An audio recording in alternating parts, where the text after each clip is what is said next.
Selamat datang di channel Widya Apriliani. Terima kasih sudah mampir. Mari kita dengarkan novel Si Jenderal Muda, bagian 1. Selamat mendengarkan. Stasiun Kensington. Seorang pria jangkung berotot dengan jas gelap dan kacamata hitam keluar, teleponnya menempel di telinganya. Apakah kamu sudah mendapatkan informasinya? Ya, Jenderal. Gadis yang menyelamatkanmu dari api 10 tahun lalu adalah Widya Kalahan. Dia selamat setelah itu, tapi dia cacat parah karena api. Pria itu mengencangkan cengkeramannya pada telepon, ekspresinya menjadi gelap. Saat itu hari musim panas, namun suhu tiba-tiba turun. Ada hembusan angin dingin, dan setiap orang yang berjalan melewati pria itu menggigil tanpa sadar. Namanya Andi Caden. 10 tahun yang lalu, keluarga Caden dibakar hidup-hidup dan menjadi korban sebuah skema melawan mereka.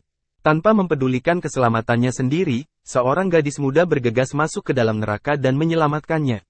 Ke-38 keluarga Caden kehilangan nyawa mereka malam itu, dan keluarga pertama Kensington sudah tidak ada lagi. Setelah diselamatkan, dia melompat ke sungai. Itu adalah satu-satunya cara untuk bertahan hidup. Dia berakhir di dataran selatan di mana dia menjadi seorang tentara. Dia menghabiskan 10 tahun untuk naik pangkat. Dari geraman tanpa nama, memang begitu sekarang Jenderal. Dia telah menantang pasukan elit yang berjumlah 30.000 orang sendirian. Dia telah melanjutkan misi solo, menyusup ke kamp musuh dan menangkap jenderal mereka hidup-hidup. Dia adalah jenderal naga legendaris dari dataran selatan. Dia adalah naga hitam, nama yang menimbulkan ketakutan pada musuh-musuhnya. Dia adalah jenderal termuda yang pernah dilihat Saul. Begitu dia diangkat menjadi jenderal, dia memutuskan untuk pensiun dan kembali ke Kensington. Dia memiliki hutang yang harus dibayar kembali dan balas dendam yang harus dilakukan. Dia harus membayar Widya karena telah menyelamatkan nyawanya dan membalaskan dendam keluarganya. Saya ingin semua informasi yang Anda miliki tentang Widya. Saya sudah mengirimkannya ke email Anda, Pak. Silakan lihat. Andi menutup telepon dan memeriksa emailnya. Ada pesan yang menunggu untuk dibaca. Widya Kalahan, perempuan, 27 tahun. Keluarga Kalahan adalah warga negara kelas 2 di Kensington. 10 tahun yang lalu, Widya masih duduk di bangku SMA, seorang siswa kelas 3. Saat itu hari Minggu, dan dia sedang melakukan perjalanan sehari ke pinggiran kota bersama teman-temannya. Sore harinya, dia mendengar teriakan minta tolong dari sebuah villa yang terbakar. Tanpa menghiraukan keselamatan diri sendiri, dia bergegas masuk dan menyelamatkan seorang pemuda.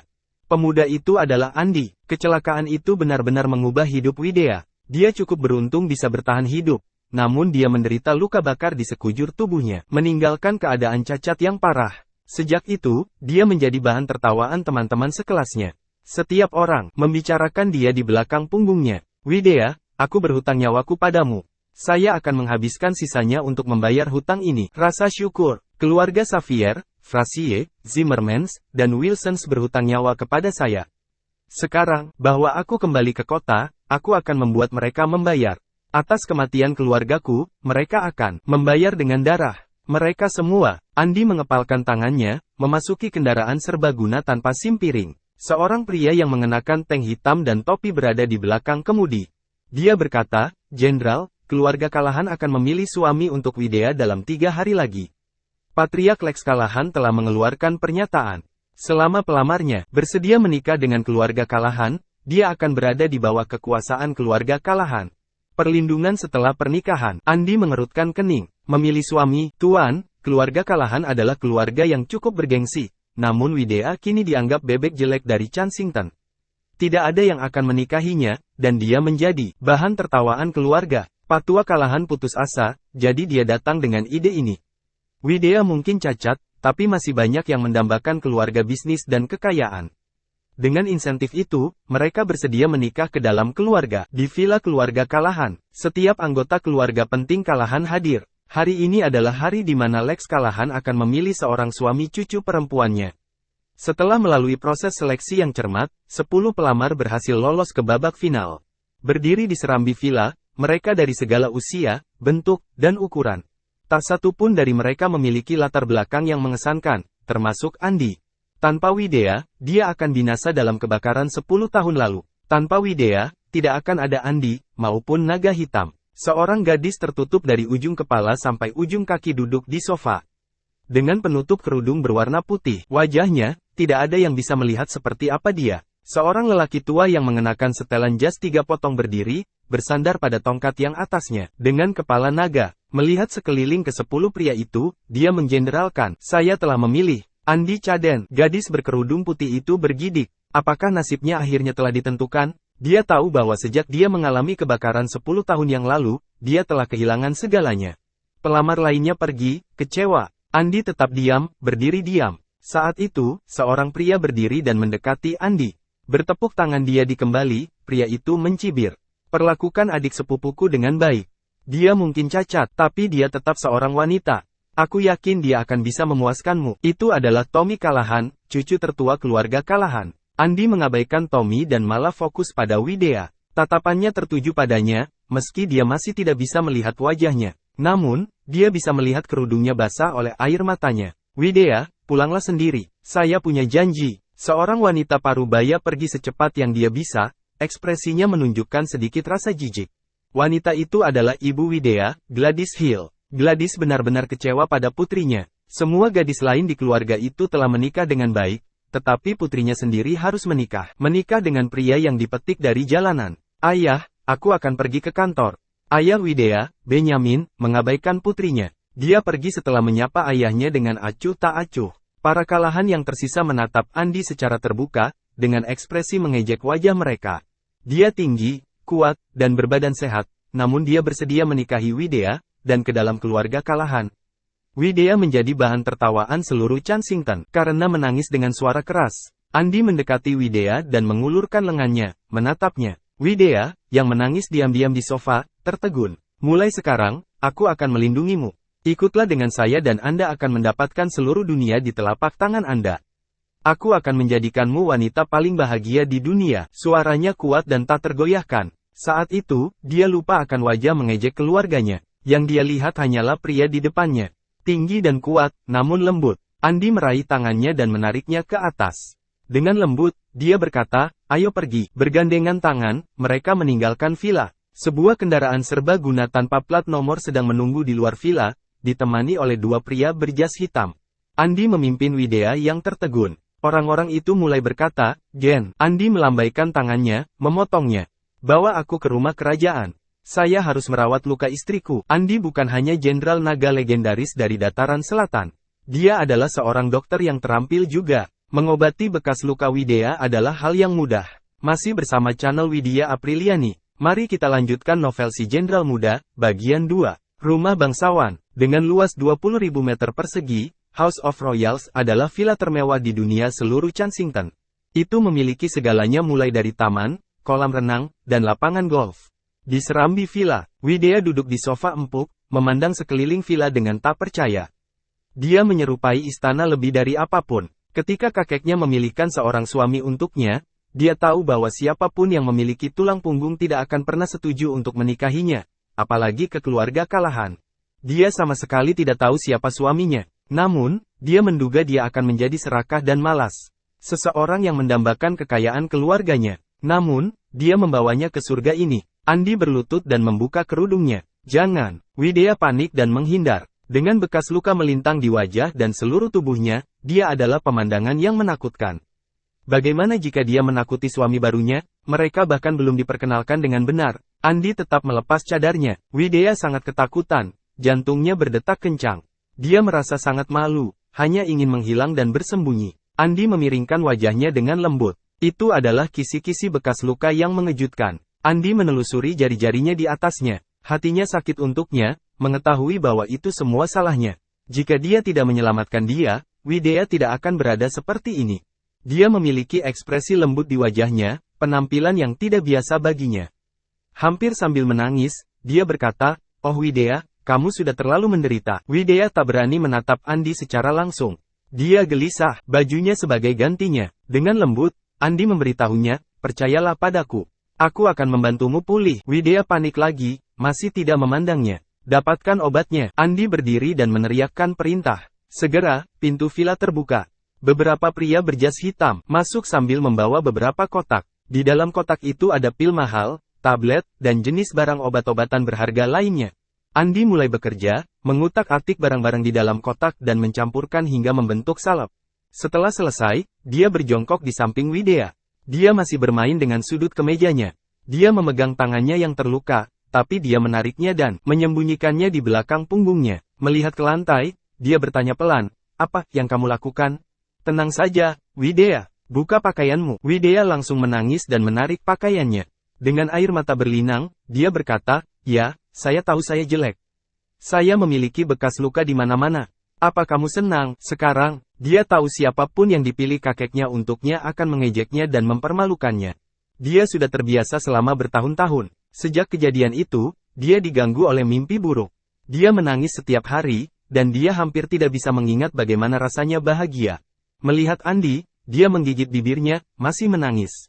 Air mata menggenang di matanya dan tumpah ke pipinya. Andi merasakan hatinya yang dingin mencair saat menatapnya. Dia memeluk Widya dan bersumpah dengan sungguh-sungguh, "Aku tidak akan pernah mengesampingkanmu.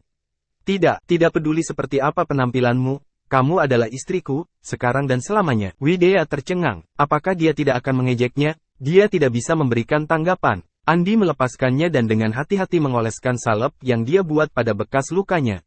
Kemudian, dia membungkusnya dengan kain kasa seluruhnya, bahkan wajahnya.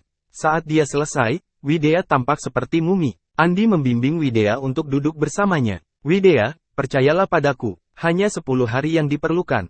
Saya berjanji bahwa Anda akan menjadi berbeda orang setelah 10 hari. Benarkah?" Widya akhirnya berhasil menjawab, meski dia tidak begitu percaya. "Tentu saja, aku tidak akan pernah berbohong padamu." Meskipun dia tidak bisa melihat wajah Andi, dia bisa mendengar suaranya.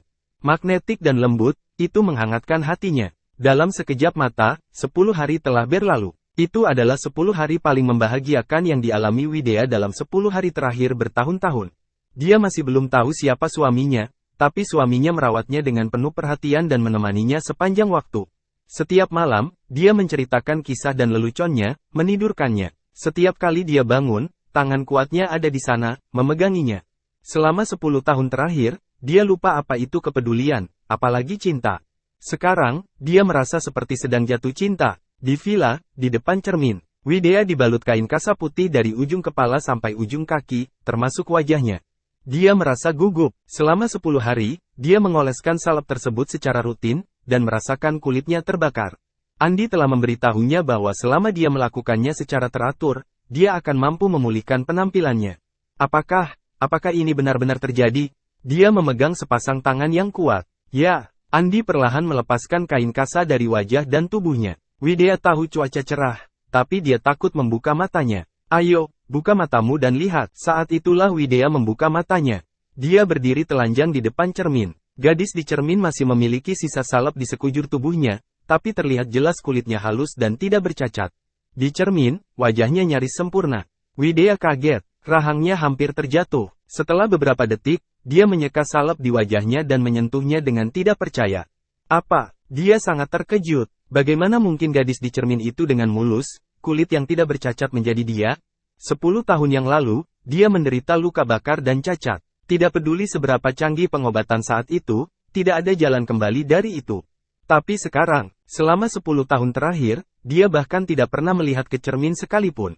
Sekarang, melihat wajahnya yang sempurna di cermin, dia menangis karena bahagia.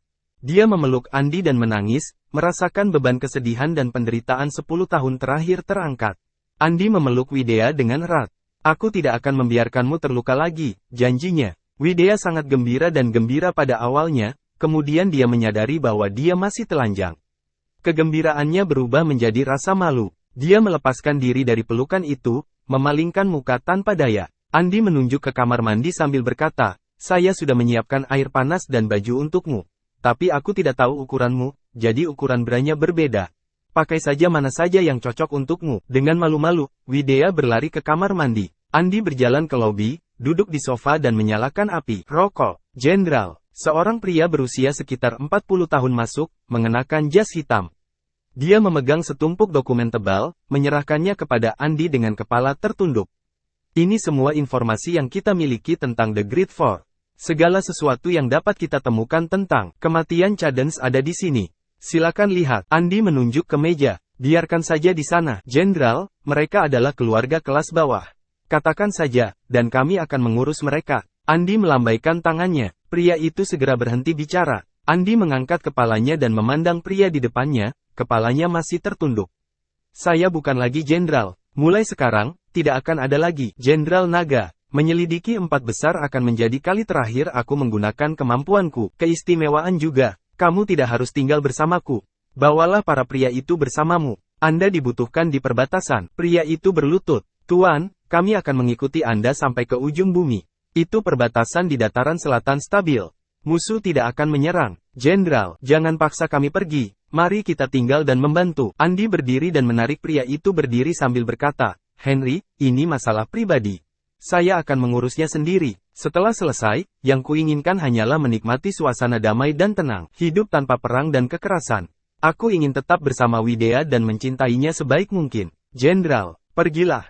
Bawa orang-orang itu kembali ke dataran selatan. Andi berkata. Henry berlutut lagi. Dengan lantang dia menyatakan, hati-hati, Jenderal. Si hitam tentara naga akan menunggumu kembali. Pergilah. Andi duduk lagi dan melambaikan tangannya. Saat itulah Henry berbalik dan pergi. Widea keluar dari kamar mandinya beberapa saat kemudian. Dia telah memilih gaun slip putih yang memamerkan leher mulusnya dan lengan. Dia tidak akan pernah memakai pakaian seperti ini di masa lalu. Dia sedang dalam suasana hati yang baik, menyenandungkan sebuah lagu pelan. Sentuhan kulitnya yang halus, dia tersenyum lebar. Dia berhenti ketika dia melihat Andi merokok dengan murung di sofa. Dia berjalan mendekat dan duduk di sebelahnya. Meski begitu, wajahnya memerah, tidak tahu apakah itu karena dia baru saja selesai mandi atau karena dia pemalu. Dia membuka mulutnya tanpa tahu harus berkata apa. Meskipun dia telah menghabiskan 10 hari bersama Andi, keadaannya berbeda dengan mata tertutup. Sekarang dia benar-benar melihatnya, dia sedikit malu. Dia tidak tahu harus berkata apa sama sekali. Tersadar dari pikirannya, Andi memandang Widea, matanya berbinar. Sayang, kapan kita mendapatkan surat nikah? Apa? Widea tertegun, mulutnya sedikit terbuka. Dia tampak menggemaskan saat itu bingung. Andi tersenyum. Saya bagian dari keluarga Kalahan sekarang. Aku suamimu menurut perintah kakekmu. Apakah kamu menyesalinya? Apakah kamu tidak ingin menikah dengan saya? Saya bersedia. Begitu Widea menyusul, tidak ada yang bisa diucapkan kecuali 2 kata itu. Andi telah menunjukkan begitu banyak perhatian padanya selama 10 hari terakhir ini masuk ke dalam hatinya. Bagaimana mungkin dia tidak menikah dengan pria seperti dia? Dia melirik Andi. Dia tinggi, kuat, dan percaya diri. Bahkan hanya dengan melihatnya saja sudah membuat wajahnya memerah, dan jantungnya berdetak lebih cepat. 1 jam kemudian, bergandengan tangan, seorang pria dan seorang wanita muncul dari Departemen Urusan Sipil. Widea melihat sertifikat merah dan akhirnya dia sadar. Dia sudah resmi menikah sekarang, berfantasi tentang masa depannya sebelum ini, dia berharap dia akan mewujudkan hari memiliki hubungan cinta yang penuh gairah. Namun, jarang sekali segala sesuatunya berjalan sesuai rencana atau imajinasi. Kakeknya telah mengatur nasibnya. Andi, yang menikah dengan keluarganya, mencurinya. Surga seperti istana tempat dia tinggal selama 10 hari. Dalam 10 hari itu, dia sudah pulih. Dia cantik sekali lagi, meski masih belum mengetahui siapa sebenarnya suaminya. Hangat menyebar ke seluruh tubuhnya, dan dia memegang tangan Andi dengan erat. Masih bersama channel Widya Apriliani. Mari kita lanjutkan novel Si Jenderal Muda, bagian 3. Tak satu pun dari keluarga Kalahan yang mau repot-repot mencari Widya meskipun dia sudah pergi selama 10 hari. Bagi keluarga Kalahan, Widya adalah kambing hitam dalam keluarga dan orang yang tertawaan stok Kensington. Jika bukan karena Widya, urusan keluarga Kalahanlah yang akan terpuruk booming. Setelah Widya pulih, dia mengambil surat nikahnya dengan Andi dan mereka pulang bersama. Lex Kalahan memiliki 3 putra. Menurut urutan kelahiran, mereka adalah Howard, John, dan Benjamin. Benjamin dikucilkan oleh keluarganya sendiri karena Widya.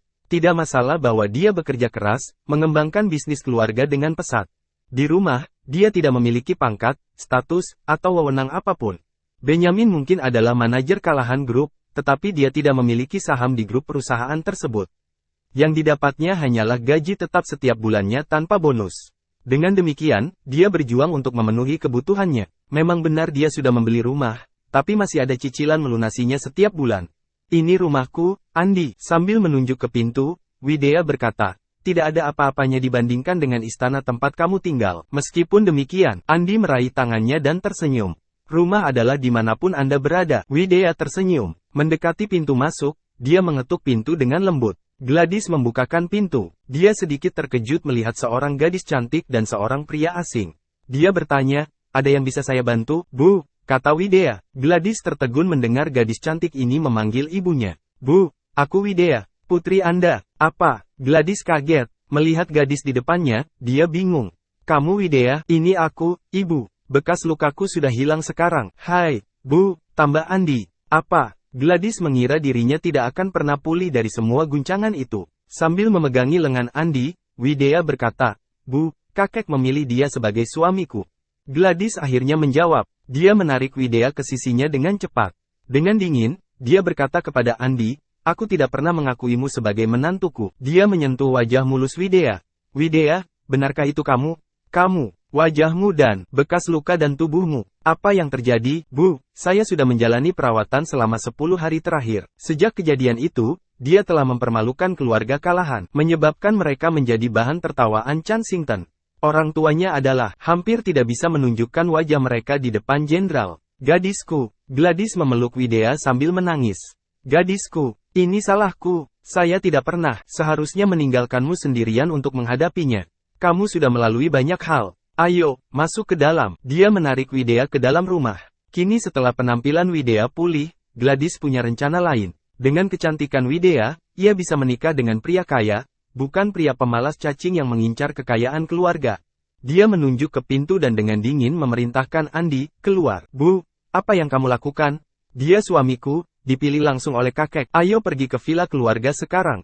Aku akan meminta lelaki tua itu membatalkan pernikahannya. Gladys tidak membuang waktu dan menyeret Widya bersamanya. Andi. Widya berbalik untuk melihat Andi tanpa daya. Andi mengangkat bahu, sepertinya dia tidak peduli pada dunia ini. Dia hanya mengikuti kedua wanita itu. Keluarga Callahan berkumpul di serambi villa, memandangi gadis cantik itu berdiri di samping Gladys dengan tak percaya. Bagaimana dia bisa menjadi Widya? Widya, siapa yang cacat selama 10 tahun? Apa yang sebenarnya terjadi? Bagaimana dia bisa berubah hanya dalam 10 hari? Widya, apakah itu kamu? Widya, apakah Anda menjalani operasi plastik di Korea? Apakah teknologi mereka begitu maju bahwa ada opsi seluruh tubuh? Keluarga Callahan terkesima. Mereka tidak percaya bahwa gadis cantik di depan mereka juga Widya yang penuh bekas luka. Apa yang dia lakukan? Gladys langsung pada intinya. Ayah, aku tidak setuju dengan pernikahan ini. Dengan penampilan Widya, dia bisa menikah dengan orang kaya dari keluarga bergengsi. Bagaimana? Bisakah dia menikah dengan cacing tak bertulang? Mengisap pipa tembakau di sofa, Lex menatap Widya. Dia berjuang untuk mengikutinya. Bagaimana Widya memulihkan penampilannya hanya dalam 10 hari? Namun, Widya cantik sekarang. Tidak dapat disangkal hal itu. Dia mengangguk kepala sambil berkata, kamu benar. Masih banyak bujangan yang memenuhi syarat di antara mereka. Keluarga paling bergengsi di Kensington. Saya bisa mengeluarkan kata-kata dan menemukan suami yang cocok untuk Widya. Tidak. Widya melangkah dengan air mata berlinang. Kakek, kamu memutuskan untuk menikah. Aku berangkat ke Andi. Sekarang Andi telah membantuku pulih, kamu tidak menjaga katamu. Bagimu aku ini apa? Dasar anak nakal yang tidak tahu berterima kasih. Gladys menamparkan wajah Widya. Dia berteriak, apa yang kamu lihat pada pria miskin ini? Widya mengambil pisau yang tergeletak di atas meja dan menempelkannya ke pipinya.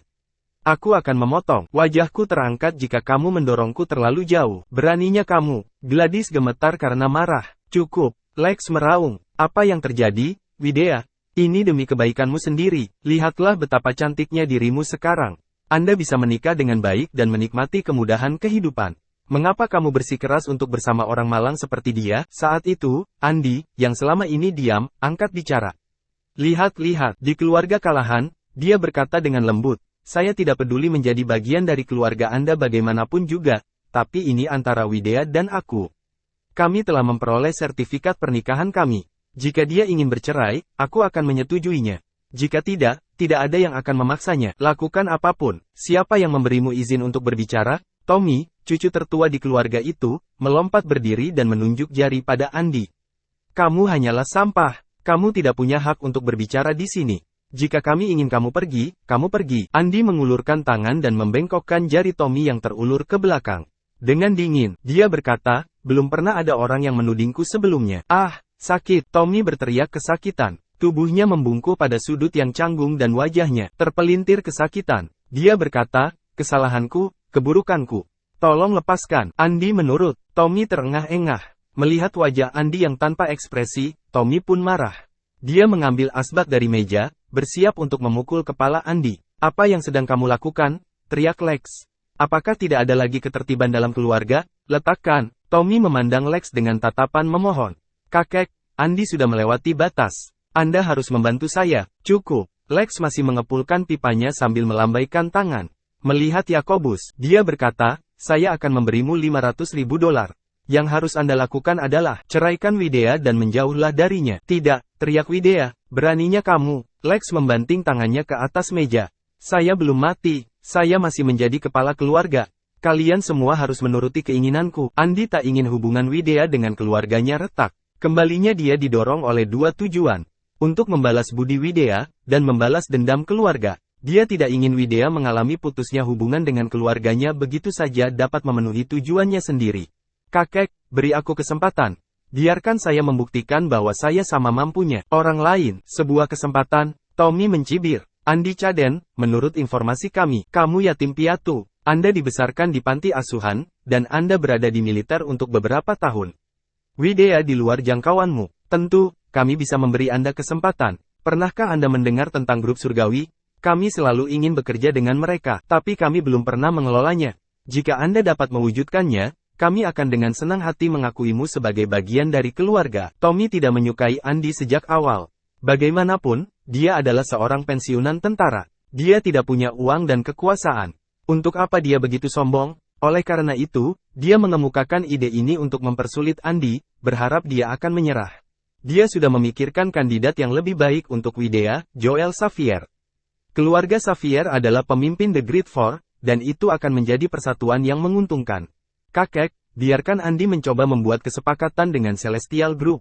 Jika dia mendapatkannya, kami akan mengakuinya. Kalau tidak, dia akan pergi. Lex mengisap pipanya. Sepakat. Bisnis kami sebagian besar berhubungan dengan pengolahan obat-obatan.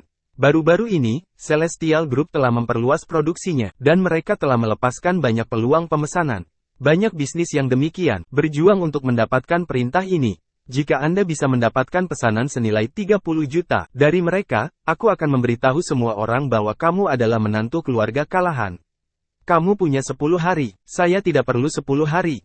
Aku akan menyelesaikannya besok. Setelah itu, Andi pergi bersama Widea. Dia berani tapi bodoh. Celestial adalah pemimpin kelompok farmasi, bernilai 100 miliar di pasar. Hampir mustahil untuk mendapatkan pesanan dari mereka. Tommy tidak terkesan. Gladys memohon, ayah tidak bisa melakukan ini.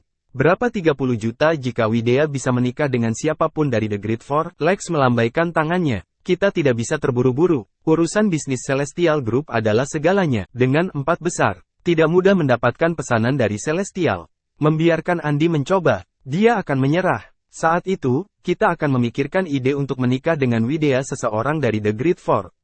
Dengan aliansi pernikahan, kita akan mampu bangkit melalui pangkat di Kensington. Masih bersama channel Widya Apriliani. Mari kita lanjutkan novel Si Jenderal Muda, bagian 4. Setelah meninggalkan villa keluarga Callahan, Widea menangis. Andi, aku minta maaf.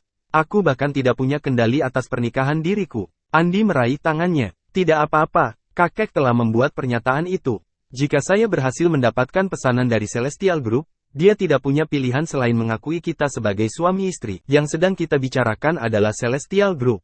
Widea khawatir. Lahir dan besar di Kensington, dia tahu segalanya tentang Celestial Group. Celestial Group adalah perusahaan internasional yang telah membobol pasar Kensington baru-baru ini. 4 besar pada dasarnya memonopoli perintah grup surgawi. Andi hanya tersenyum. Kita tidak akan pernah tahu jika kita tidak mencobanya. Tiba-tiba Widea memikirkan sesuatu, berkata, oh ya, aku ingat sekarang. Sebuah teman lama saya bekerja di Celestial Group.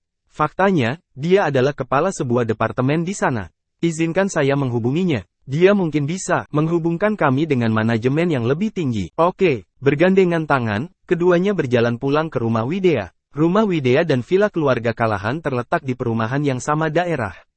Di mana markas besar keluarga Callahan adalah villa, tempat Widea berada di gedung bertingkat tinggi. Keduanya berjalan santai kembali. Gladys sudah tiba lebih dulu dari mereka, dan dia menolak membiarkan Andi masuk ke dalam rumah. Andi mengangkat bahu. Tidak ada yang bisa dia lakukan. Aku akan pulang kalau begitu, Widea. Widea tahu dia juga tidak punya pilihan, jadi dia mengangguk. Prioritasnya sekarang adalah mendapatkan perintah dari Celestial. Dengan begitu, Callahan tidak punya pilihan selain menerima Andi sebagai bagian dari keluarga. Setelah menetap di rumah, dia menghubungi teman sekelasnya. Sudah bertahun-tahun tidak diajak bicara. Di sisi lain, Andy kembali ke House of Royals, yang terletak di sebuah area di mana villa-villa paling mewah di Kensington berada. Dia duduk di sofa dan menyalakan rokok. Mengeluarkan ponselnya, dia memutar nomor, sebuah angka. Bawakan aku ketua Celestial Group. Dia hampir tidak ingin memaksakan hak istimewanya sebagai Jenderal Naga. Tapi itu bisa tidak tertolong jika dia menginginkan kesepakatan dengan Celestial. Tak lama kemudian, seorang pria parubaya berusia sekitar 50 tahun tiba di rumah tersebut. Mengenakan jas, dia bertubuh kekar dan mulai botak. Jenderal, begitu pria itu memasuki rumah kerajaan, dia berlutut. Di Kensington, dia bertanggung jawab atas Celestial Group. Berasal dari ibu kota, namanya Alex Yates. Sebelum tiba, Alex sudah meluangkan waktu untuk mencari tahu dengan siapa dia akan melakukan pertemuan. Dia berlutut di depan Jenderal Naga Daratan Selatan yang legendaris. Dia tidak menunjukkan belas kasihan di dalam dan di luar medan perang, dan musuh-musuhnya meringkuk ketakutan ketika mereka mendengar tentang naga hitam. Jenderal Naga bukanlah manusia biasa. Dia lebih dari penting, dan oleh karena itu mendapat penghormatan tertinggi. Masih berlutut di tanah, Alex merasakan tetesan keringat mengalir di punggungnya. Alex Yates, Andy meletakkan tumpukan dokumen yang dia pegang di tangannya. Melihat pada pria parubaya yang berlutut di tanah, dia melambaikan tangan dan berkata, dengan lembut, "Mengapa kamu tidak berdiri?" "Ya, Pak." Alex berdiri. Dia berkeringat banyak, tapi dia tidak bergerak untuk menyeka keringatnya yang keluar.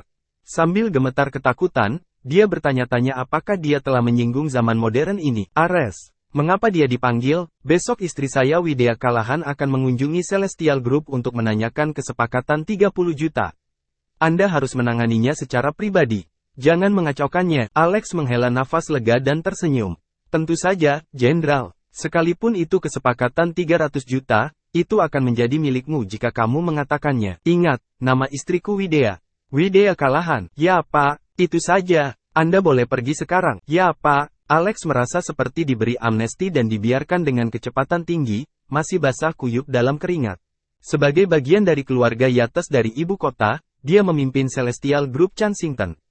Bahkan The Great Four harus berhati-hati agar mereka tidak memprovokasi dia. Namun perannya terbalik saat bertemu Andy. Setelah Alex pergi, Andy bangkit dari sofa dan bergumam pada dirinya sendiri, "Aku kembali lebih dari 10 hari, tapi saya belum memberikan penghormatan." Dia berjalan keluar rumah, berencana naik taksi ke reruntuhan caden rumah di pinggiran kota. Namun, ada kendaraan serbaguna tanpa plat nomor yang menunggu di luar. Seorang pria berkulit gelap dengan tank hitam berdiri di dekat mobil. Andy berjalan dan menatap Henry dengan tajam. "Bukankah aku sudah memberitahumu untuk membawa orang-orang itu dan kembali ke perbatasan?" "Jenderal, semua pria lainnya telah kembali ke dataran selatan. Hanya saya yang tinggal sekarang. Tidakkah kamu membiarkan aku tinggal?" "Panggil aku Andy. Jenderal sudah tidak ada lagi di Kensington. Kamu mengerti, bawa aku ke pemakaman Cadens." "Kalau begitu, masuklah ke mobil, Andy." Tak lama kemudian, Andy sudah sampai di tempat di mana villa keluarga Caden pernah berdiri. Villa yang tadinya terbakar menjadi abu, kini digantikan kuburan. Keluarga pertama Kensington kini menjadi makanan cacing, rumah mereka hancur. Langit gelap, awan kelabu berkumpul di atas kepala. Langit mengeluarkan derasnya hujan. Di kuburan, seorang pemuda berdiri di sana dengan jas coklat.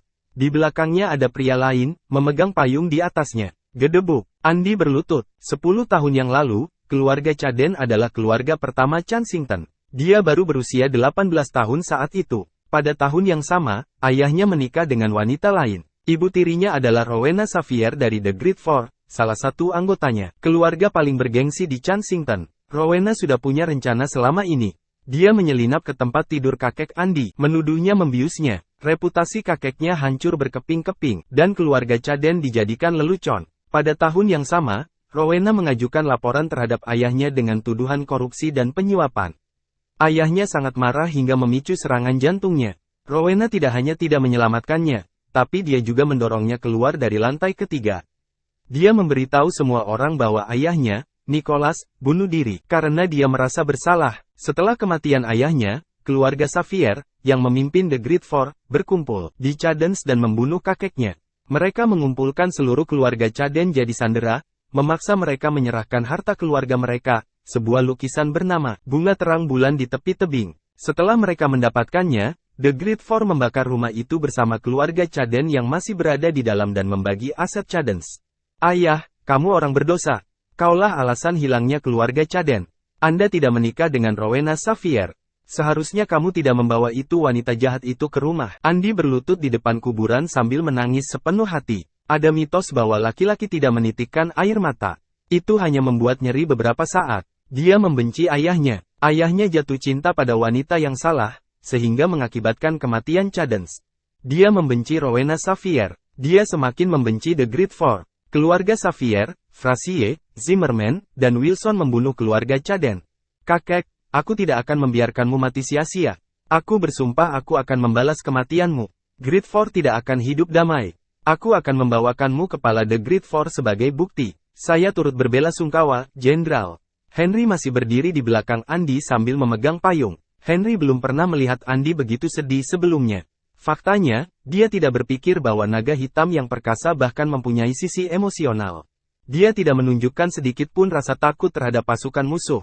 Tapi di depan kuburan, Andy berlinang air mata. Jenderal, grup Megatron, milik Xavier, akan mengadakan perjamuan perayaan malam ini. Megatron dan Celestial telah menandatangani perjanjian permanen.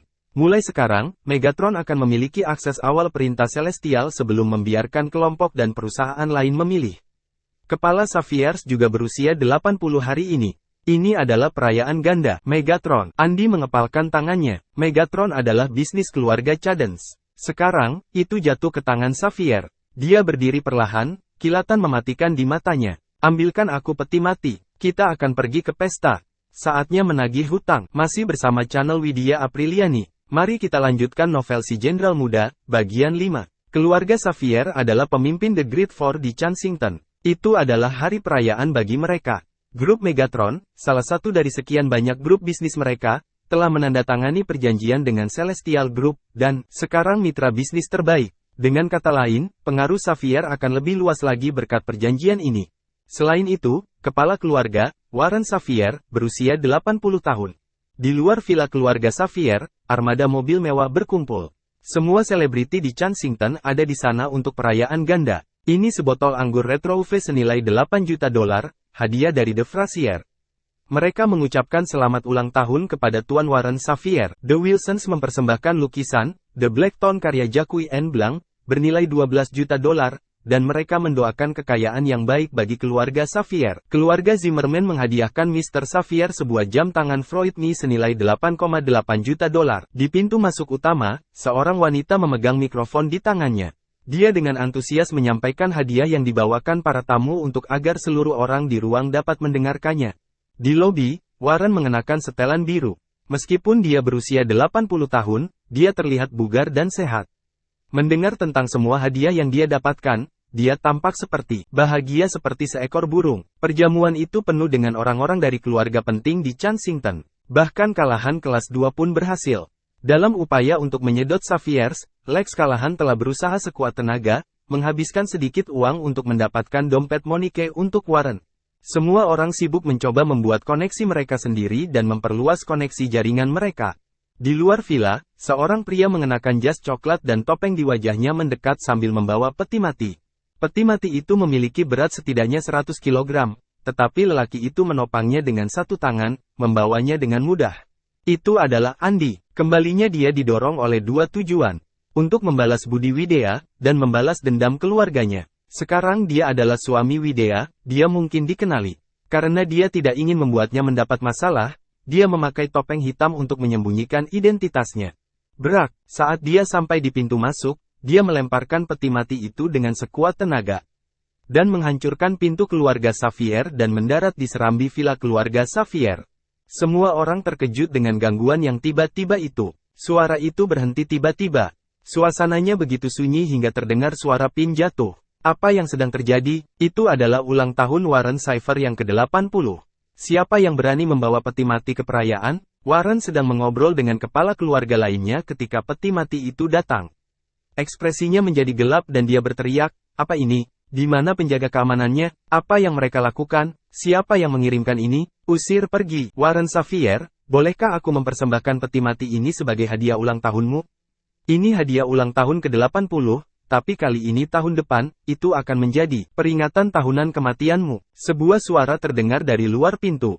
Seorang pria dengan mantel coklat dan bertopeng lalu melenggang masuk. Siapa kamu? Warren menatap Andy. Ini adalah tempat keluarga Xavier, dan dia adalah kepala keluarga, orang yang sangat penting di Kensington.